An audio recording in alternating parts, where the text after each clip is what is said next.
lalo na pagka foliar ang ating gagawin, kailangan mga malamig. Pwedeng umaga alas 6 hanggang alas 8. Pagtuntong na po kasi ng alas 9, matindi na po ang init.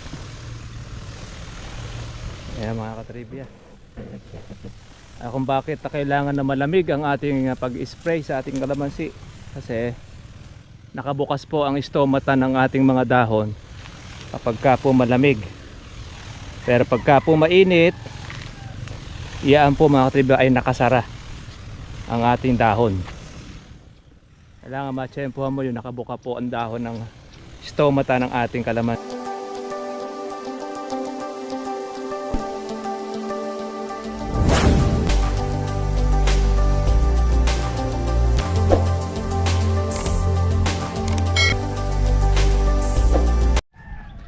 Magandang hapon po sa inyo mga katribya, at welcome po sa aking YouTube channel. Ngayong hapon na ito ay tayo po yung nag-spray po ng ating foliar para po sa ating kalamansi.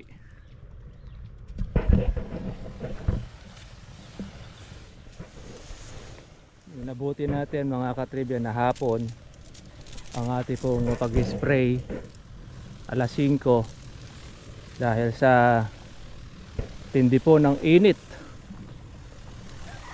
Alam nyo mga katribya, ang ating kalamansi pagka tayo mag-spray, lalo na pagka foliar ang ating gagawin, kailangan mga malamig. Pwedeng umaga alas 6 hanggang alas 8. Pagtuntong na po kasi ng alas 9, matindi na po ang init.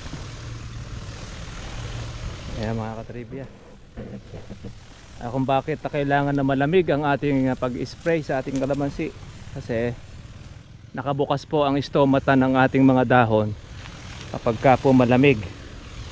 Pero pagka po mainit, iyaan po mga katribya ay nakasara ang ating dahon.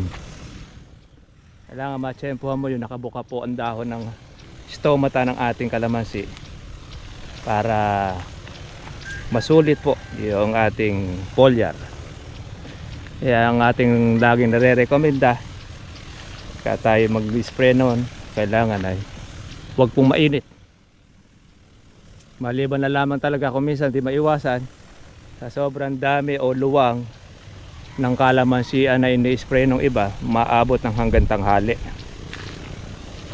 Yun ang lalo na po ngayon, hindi po pabor na yung mainit. Lalo na pag mag-spray kayo ng pang insecticide, nako mainit po mga katribya po ang gamot ng insecticide. Magti-trigger lalo ang ating kalamansi kapag ka po mainit. Yan, yung ating pong ginagamit mga katribya po na foliar, ito po ay yung squid. Yan. Bago lang po ito, sample lang po muna. Tayo naman kasi mga katribya, sinasample muna natin sa ating kalamansi. Pag nakita natin okay, approve, saka lang naman po natin siya maikire-recommenda sa inyo kung saan makakabili o paano maka-avail. Yan. Pero hanggat hindi pa po natin nasusubukan, hindi pa po natin sinasabi sa inyo yung kung maganda o hindi yung ating gamot. Siyempre makikita rin naman natin yan dun sa resulta ng ating kalamansi. Ayan mga gamais na mga katribya po yung nakaraang bulaklak. Kita na, marami na siyang bagay. Mas maganda ngayon ang pagkabuo niya.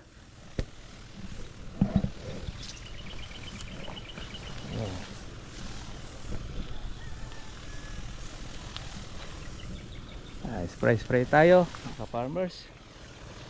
Ito po yung makakatulong para po sa kalamansi po natin ngayong tag-init ay makakain siya ng husto. Kasi mainit ay hindi makakain po ng husto ang halaman. Ayan na dahil po mga bukong maliliit pang ating July, June at July. Yung Gasaresa, pang June na yan nakukuha, mapipitas yan. Pang hold din ito mga katribya po sa ating mga bulaklak na lumulusot. Yung ating spray, tubigin na rin po ito. Hindi na, malapit na po ang magmayo, kaya pag umulan ng malakas saka lang tayo medyo malilibre ng ating pag-i-spray. Pero hanggat hindi pa po umuulan, continuous pa rin ang ating pag-aalaga. Ayan, sayang po kasi itong mga bukong mga maliliit na yan, malay natin na may presyo pa siya.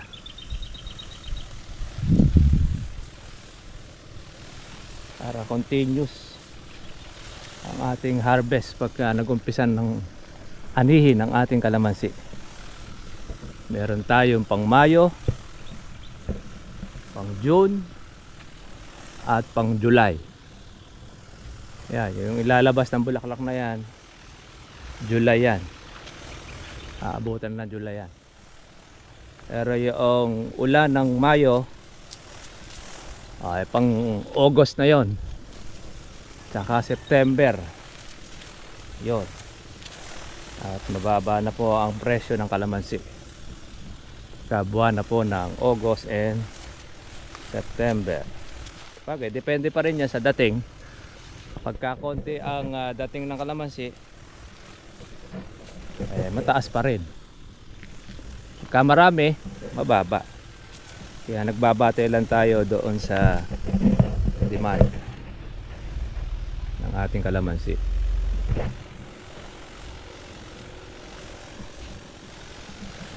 Yan, lakasan natin yung hangin para at least mabasa po yung dahon ng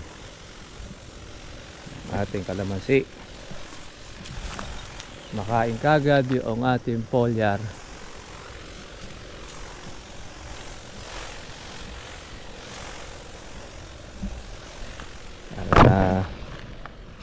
At least meron tayong pampalaki ng bunga at pang hold sa mga bulaklak.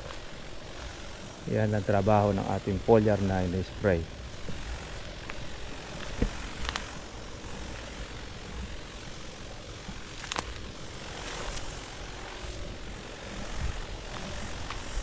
Itong ating mga trivia, wala pong ganong white flies kasi regular po natin siyang napapalo up ng insecticide. Pero pagka hindi natin ito i-spray, nako, maitim ang dahon din ng ating kalamansi, sigurado. Pati po yung mga mamimitas magre-reklamo dahil maitim ka ang kalamansi.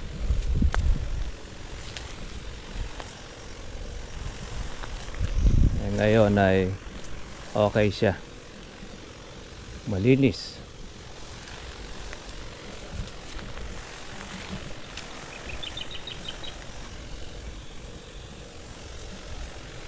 May ilang mga part na maiitim, may part naman na wala.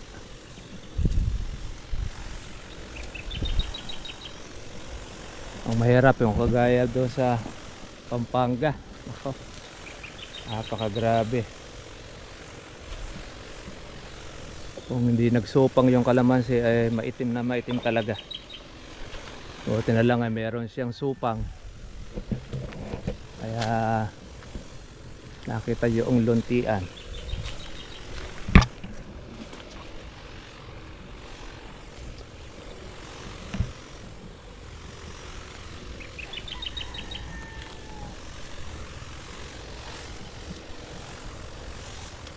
Gahuli na po yung ating pang Mayo.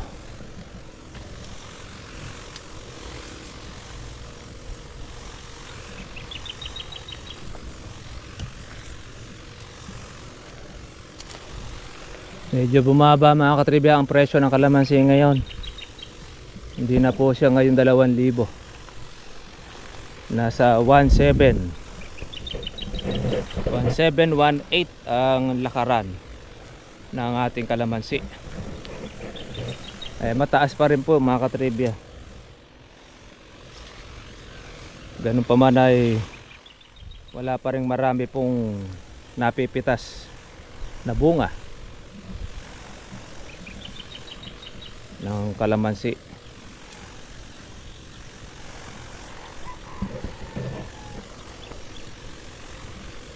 Importante meron tayong pinalalaki, meron tayong aasahan sa ating inaalagaan.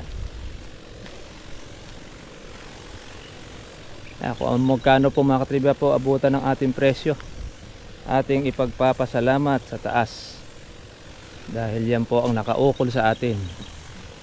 Kung ano naman po yung bunga na dumating, pagpasalamat po natin.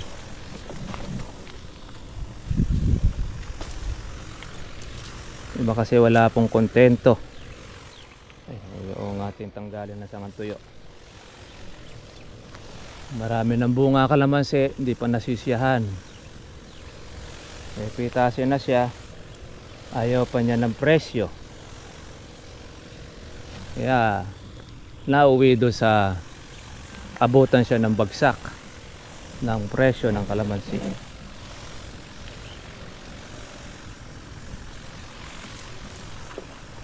Pagka lumaki po itong bunga na ito, makikita na siya para bumigat sa timbang. Kaya pitasin mo man yung kalamansi. Kung sobrang liit naman mga katribya, hindi rin po masusulit. Mas maganda palakihin mo na para maging doble ang bigat. Maghihintay ka rin talaga ng panahon, saka sapalarang ka sa presyo. Pag malaki ang kalamansi, maliit ang bayad. Pero maliit naman ang kalamansi mo, malaki naman ang bayad. Kaya choice nyo pa rin kung papipitas nyo o hindi. Importante meron kayong pitasin, meron kayong palakihin, merong inaasahan.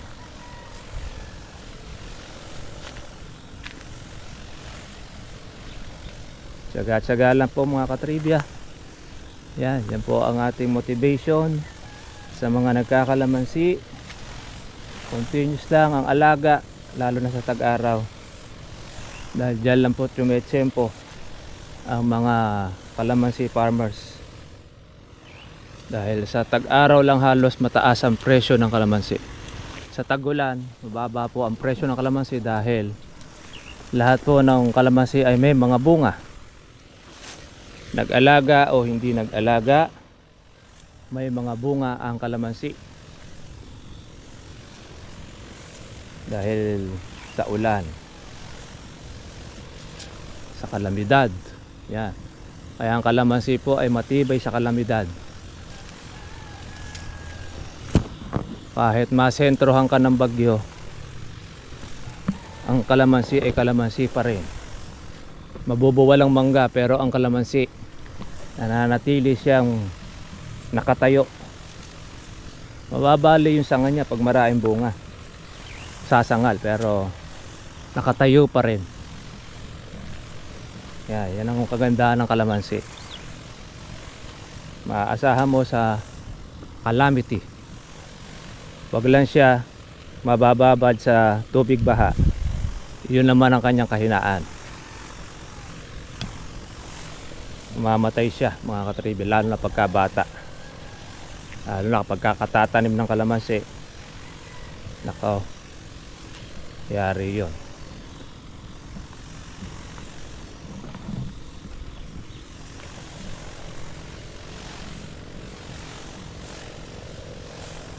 Ganda naman po ng dahon ng ating inaalagaan. Ito rin ay pampakinis din ito ng balat.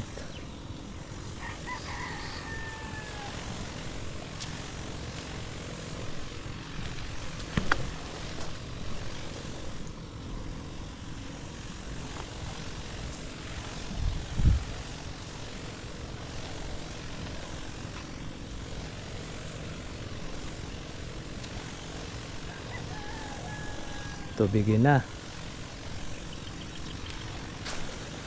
Ang bilis ng matuyo sa tindi ng init, mga katribya.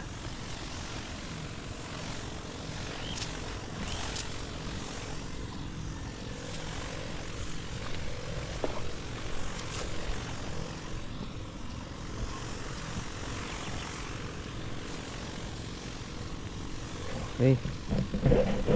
Okay mga katribyat, yun lang po. Follow up lang tayo sa ating pong inaalagaan. Tuloy diretso pa rin po yung ating pagtitesting ng ating mga foliar sa ating kalamansi. Kung ano po ang umokay, umayos, na makakatulong po sa inyo, saka po natin siya sasabihin.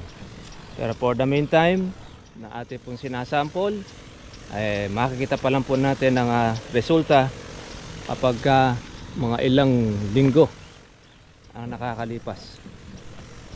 Malalaman natin kung okay po ba o hindi. Abangan na lang po natin mga katribya doon sa mga tumututok ng ating kalamansi farming. Para makamenos kayo sa gamot at sa insecticide, pwedeng ganito ang gawin ninyo: ang ating chargeable sprayer. Gusto naman ninyo at meron kayong malaki-laki kapital,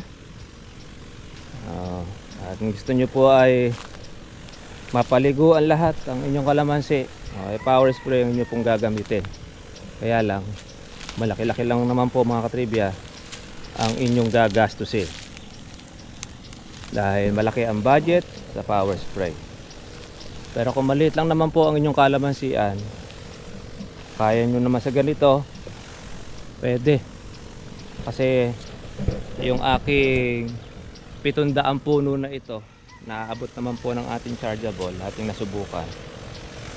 Nakakasampung karga tayo kabilaan. Hindi tayo nagmamadali, ganyan lang, easy easy. Basta tamaan mo lang ang subject. Nakakita naman natin, maganda naman po ang epekto sa ating kalamansi. Marami tayong mga buong bunga dahil approve. Sinubukan po natin ang ating power spray, tinamaan po ng malalakas na ulan. Ayan, saka po ng mga insekto, ilan yung mga natira. Pero itong ating chargeable, natatapangan pa natin ang ating gamot. Importante lang mabulabog lang natin sila. Hindi naman natin napapatay ang mga insekto. Okay mga katribya, God bless po sa inyo lahat. Kita lang po tayo po bukas para sa susunod po natin vlog. Bye bye. God bless po sa inyo. Maalala ko mga katribya, ito po palang gamit natin ay seaweeds. Hindi po siya squid. Ito, seaweeds po ito, yung ating ginagamit po na foliar na kulay tsaa pagka siya ay nilusaw.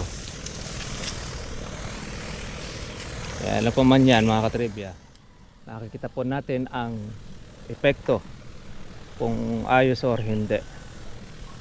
Malalaman natin ang result.